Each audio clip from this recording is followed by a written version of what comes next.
Guys, magandang araw po sa atin lahat at welcome po sa Basic GSM. Ngayon po ay may gagawin po tayo na Vivo Y19. Vivo Y19 po siya. At ang gagawin po natin sa kanya ay yung tinatawag na Google account. Ito po, tignan nyo po. Yan po siya. Pakita ko po sa inyo na may Google account siya. Language, Philippines. Agree. So, connect na po tayo sa internet. Connected na po siya. Kung napapansin nyo po, connected na siya sa internet. May check na po. Ano po? May check na po siya. So, next lang po natin. Para makita nyo po na meron po siyang. So, next. Ayan po.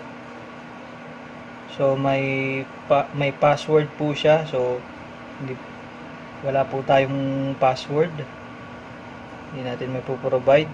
So pasok po tayo sa Google setting, sa email. Check po natin. So ayan, kita nyo po guys. Wala rin po tayo niyan. Hindi rin po natin alam yan. So gagawin natin, back po tayo. Back at sisimulan po natin ang pagtatanggal sa kanya ng Google account.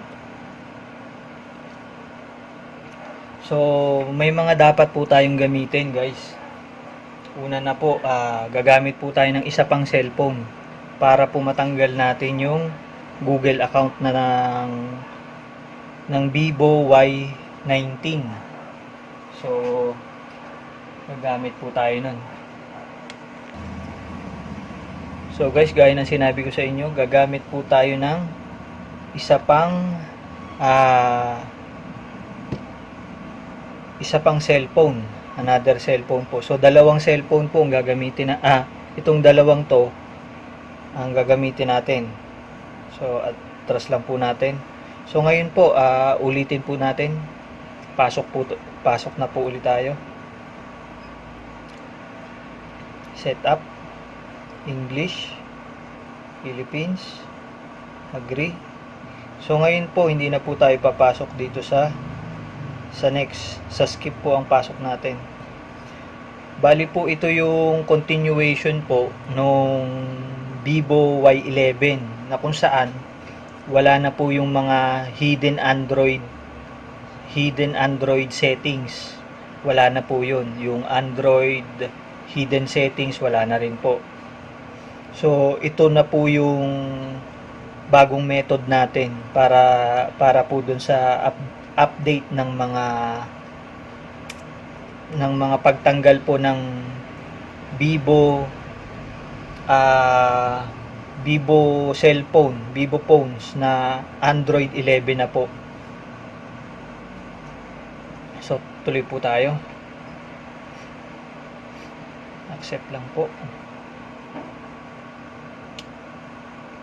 Settings, skip. So next lang po, skip po uli. So ngayon po, pasok po tayo dito sa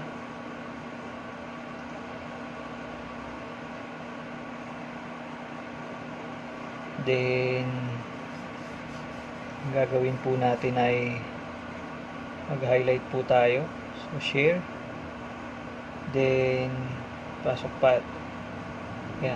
po tayo doon sa select po natin yung Gmail, then permission po, pasok tayo, then punta po tayo dito sa magnifying glass sa search. Ayan po. So makakapasok na po tayo sa tinatawag na settings. Ngayon po hanapin po natin yung Easy Touch. Nakalagay po dito enable Easy Touch. Check po natin yan. So nasa taas na po yun nakalagay na po. Tingnan, balikan po natin. Enable Easy Touch, user fingerprint. So dito po tayo papasok, enable Easy Touch. So activate lang po natin, on lang natin yung Easy Touch. Then meron na po tayo nito. Yan, lalabas na po yung Easy Touch natin. Then magpapasok naman po tayo sa Customize. Then mag-a-add po tayo. Add. Ngayon po ang i-add natin ay yung B-App Store. Kung saan sa B-App Store po tinanggal na nila yung tinatawag na mga hidden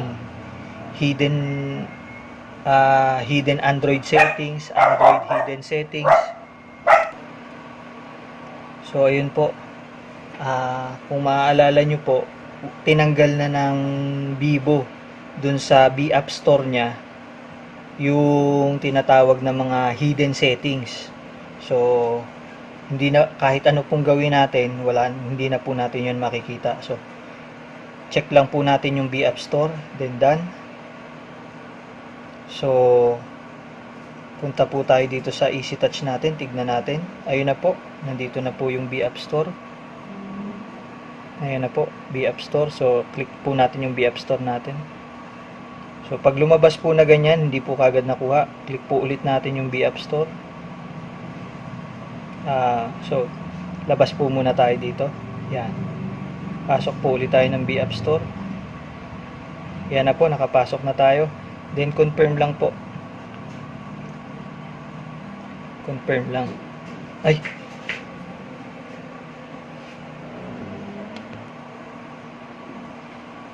then ngayon po ang gagawin natin ay skip po natin to. Yan, nakapasok na po tayo dito sa B-App Store. Type lang po natin yung para po makapasok tayo dun sa isa. Ngayon po, pakita ko muna po pala sa inyo na wala na yung mga hidden settings. Type po natin yung hidden. Hidden. So ang lalabas lang po ito, hidden Android settings. Yan, mga hidden. Ayan po. So check po natin yung mga hidden. So yan, hidden Android. Ayan po ang mga lalabas sa hidden Android. So nakikita nyo po yung dalawang yan, hindi na po natin pwedeng pasukan yan. Kasi po, wala po dyan yung hinahanap natin na dapat nating puntahan, kung saan dapat nating i-disable yung Google Play Store, Google Play settings. Yun po yung hahanapin natin, yung Google Play settings. Yun po kasing i-disable natin. Ano po? So ito, hindi na po tayo pwedeng pumasok dyan. Tinanggal na po ng B-App Store yung hidden settings for Android. Doon po dapat tayo pumasok. So ang gagawin po natin, ang itatype po natin dito ay launcher. Type po natin yung launcher 3. So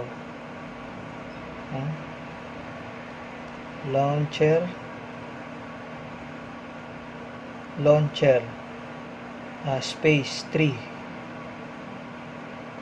Yan po, makikita nyo po yan, launcher. Ayan po, launcher, install po natin yan, launcher 3 nakalagay. Pasok po tayo dyan.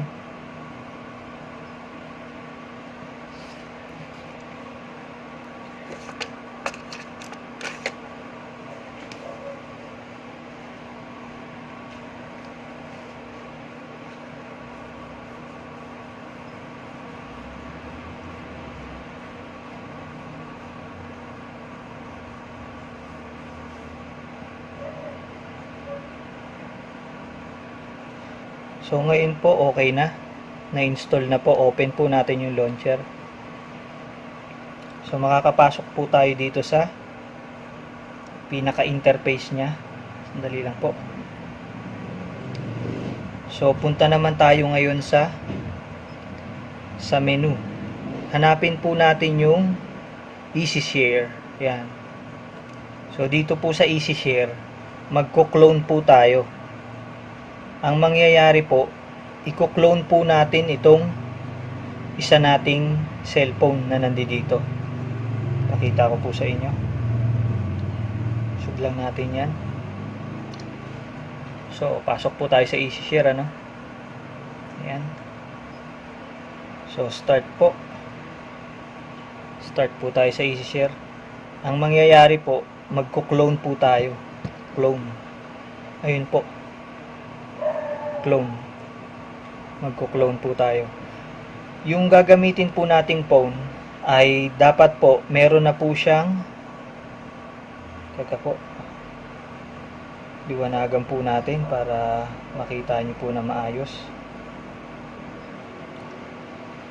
Ito pong gamit natin na phone ay Oppo po ito, Oppo. At meron na po siyang B App Store, meron na po siyang hidden. Ito po, meron na pong naka-install na hidden settings for Android. Ayan po, may naka-install na po sa kanyang hidden settings for Android. So ang gagawin po natin, i-clone po natin tong phone na to papunta dito. Lahat po nung apps, i-clone po natin siya dito. So umpisahan na po natin. Ngayon po gagamit din tayo dito ng easy share. Yan po, meron din po tayo ditong easy share. Dapat easy share. Yan. So umpisahan na po natin yung phone cloning. Ayan. Hanap lang po ako ng sandalan nitong aking, guys, nakikita po ba sa screen? So ayan po. So phone clone po ang pipindutin natin. Phone clone. Yan. Ito pong tatanggalan natin ng Google account, magiging new po siya, new. Click po natin yung new. Ito naman pong isa nating cellphone ay magiging old. Old po siya kasi yung laman po nito ay isasalin po natin sa kanya. Settings. So allow lang po natin to. Allow to modify system settings. Allow po. Then click po natin yung old. Then okay po. Allow lang po natin yung easy share natin. Okay po, allow po.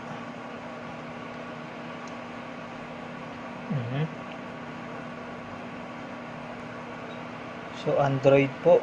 Select natin yung Android. Ayan po. Siya po yung mag-i-scan ng QR. Dapat ito po magpo-produce ng QR itong kabila. So old phone po.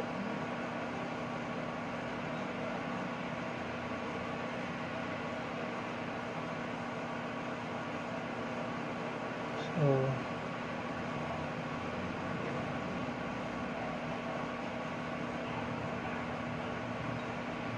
ayan po. So meron na po siyang lumabas na po yung kanyang QR. So i-scan po natin yung QR nya, guys. Scan po natin. So na-scan niya na po. Ngayon po na na-scan niya na, kukonek lang po sila. Wait lang po. So yan po, connecting. Yan, connect successful po. So ngayon po ay i-okay natin. Allow. Allow lang po. Allow. Allow lang. So ayan po yung mga i-clone nya. Lumabas po dito yung mga dapat na i-clone. Ito po. So ang isi-select lang po natin dito ay yung apps lang po. Apps lang pong ipapa-clone natin. So uncheck po natin yung iba.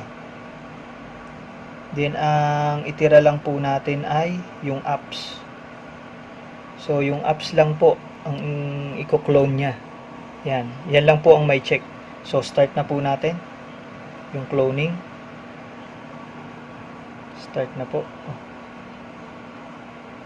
Okay. Yan. Start po yung device. So, confirm ko lang po yung aking passcode. Ayan na po, magsasali na po siya ng apps. So, wag po nating hayaan na mag-close po yung ating mag-standby. Wag po nating hayaan na mag-standby yung phone. Kasi po, hindi po tutuloy yung pagsasalin niya, yung pagko-clone po ng phone. So, lagay lang po natin yung dalawang daliri natin dito.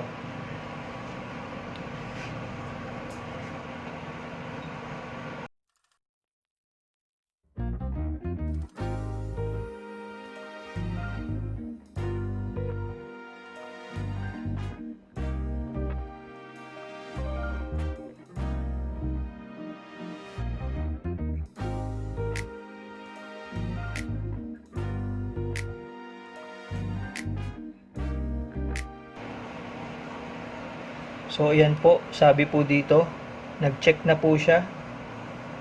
So, 100% na po, na-send na po niya dito. So, ito na lang po ang ginagawa nitong isa ay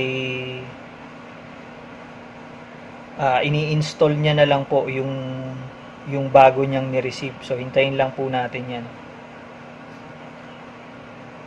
Medyo mas matagal po itong proseso na to, pero ano po ito,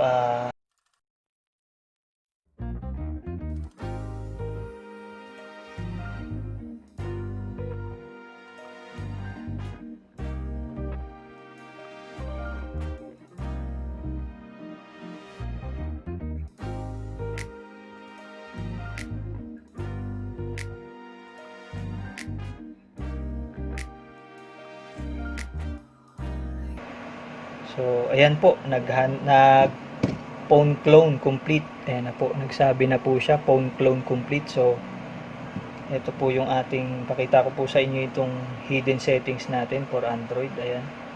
Ayan po. So, yan pong hidden settings na yan, mapupunta po yan dito. So, check na po natin, done. Click lang po natin yung done, tapos back po tayo. Back. So, nandito pa rin po tayo sa launcher. So, makikita na po natin yan. Dalawa po, ito po, hidden settings. Ayan na po. Nandiyan na po siya. Naka-install na po. So, lahat po ng apps ko, napunta po dito. So, lahat po yun. So, pagkatapos po nito, ipa-factory reset pa po natin siya. O kaya, isa-isa po natin tatanggalin yung kanyang mga apps. So, pasok po tayo dito. Ay, pasok po. Pasok po tayo sa hidden settings.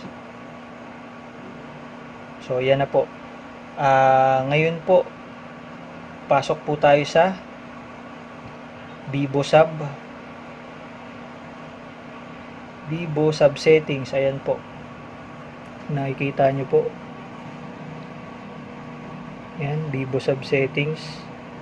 Pasok po tayo dyan. So, pag nakapasok na po tayo dyan, pupunta tayo sa application, yung application po nya. Hanapin po natin accessibility, system settings, storage, apps and notification. Pasok po tayo dyan. So, yan po, nakapasok na tayo. See all 61 apps. Yan po. Ngayon po, ang gagawin po natin dito, yung auto po, i-disable po natin tong Android Auto. Yan, disable po natin yan. Tapos yung Google Play Services po. So, yan po, Google Play Services, disable po natin.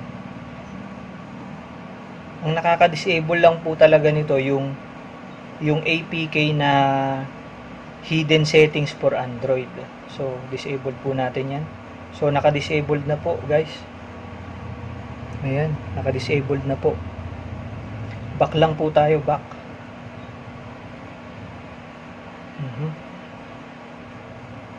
Back po.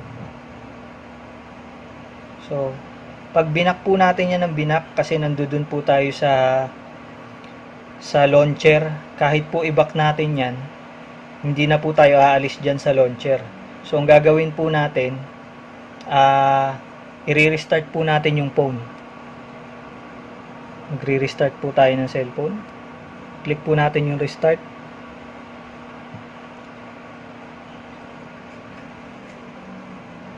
So, hintayin lang po natin.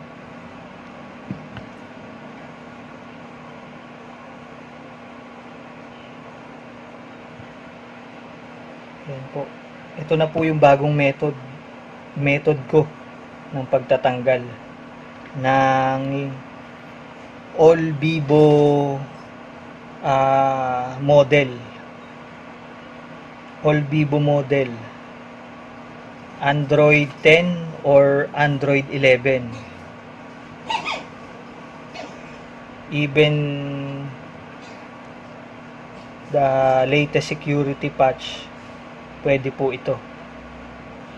So, ang gagawin lang po natin pagka na-restart natin, so set up po ulit. Language, next, Philippines, agree, yes kanina. So, skip po natin yan. Pasok po tayo. Then, skip po ulit. Next, then skip. So, skip po ulit na natin yan. Ito po. Click na po natin to. Ayan po. So, ngayon po, mamimili po tayo ng launcher. Ang pipiliin po nating launcher ay yung system launcher po. Kasi itong ginamit natin kanina. Yung launcher 3 ang ginamit natin kanina. So, ito po pipiliin natin. System. Set as default po natin yun. Ayan. So, pasok na po tayo, guys.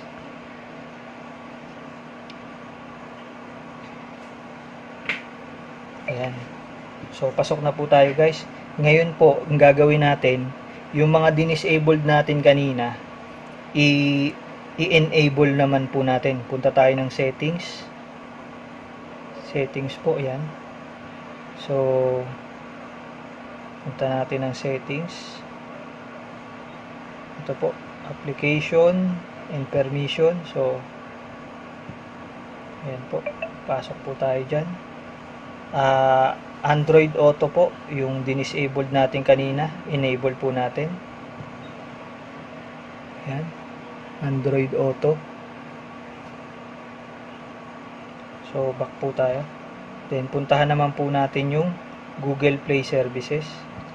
So, naka-disabled po, enable natin. Ayan po. Pag na-enable na po natin yan, pwede na po tayong maglagay na po ng ating Google account. So, pasok po tayo dito sa accounts and syncs. Check-in po natin kung pwede na tayong maglagay ng Google account. So, ayan. Hintayin lang po natin yan. Check-in po natin kung pwede na tayong maglagay ng sarili nating Google account. So, ayan na po. Nakalagay po, create. So, pwede na po tayong maglagay ng Google account natin. So, subukan lang po natin, ha.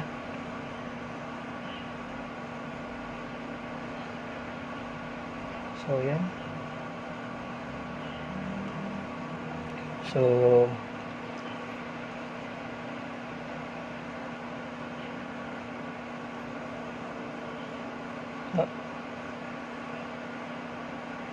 ayan po. Oops. Mali po.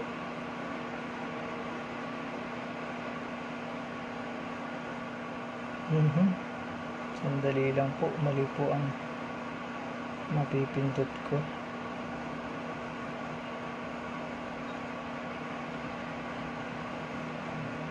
So, ayan na po. Pumasok na po yung ating Google account.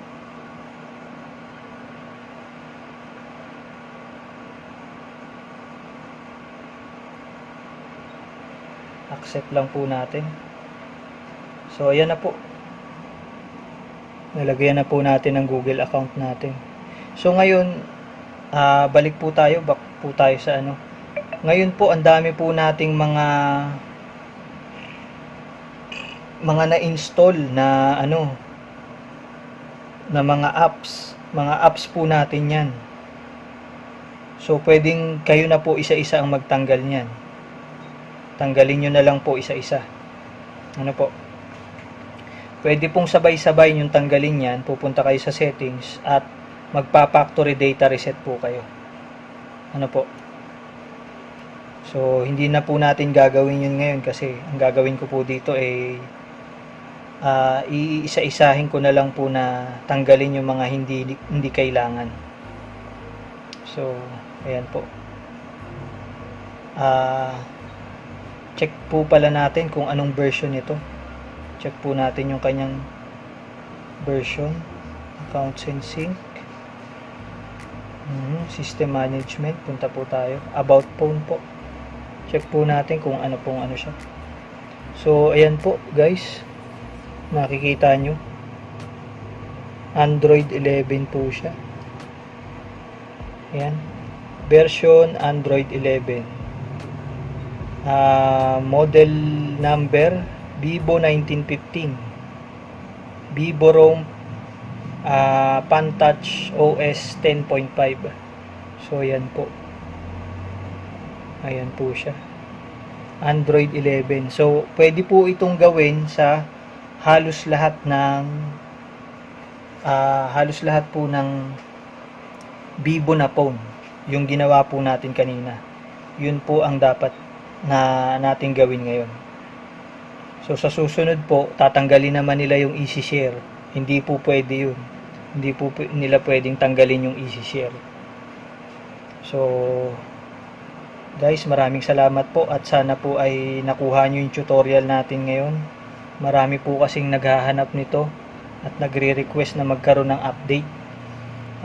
Sana po ay nakatulong at huwag nyo pong kalimutan na mag-subscribe sa channel natin. Tulong nyo na po yun. Muli po, maraming salamat at nawa po'y gabayan tayo ng ating Diyos. At guys, isa pa po, yung ating Facebook page po, meron na po tayo niyan, Basic GSM sa Facebook po at facebook.com. Opo, paki-check nyo na lang po, paki-follow po kung hindi naman po kalabisan. Muli po, maraming salamat. Hanggang sa muli. Bye-bye po. Thank you po.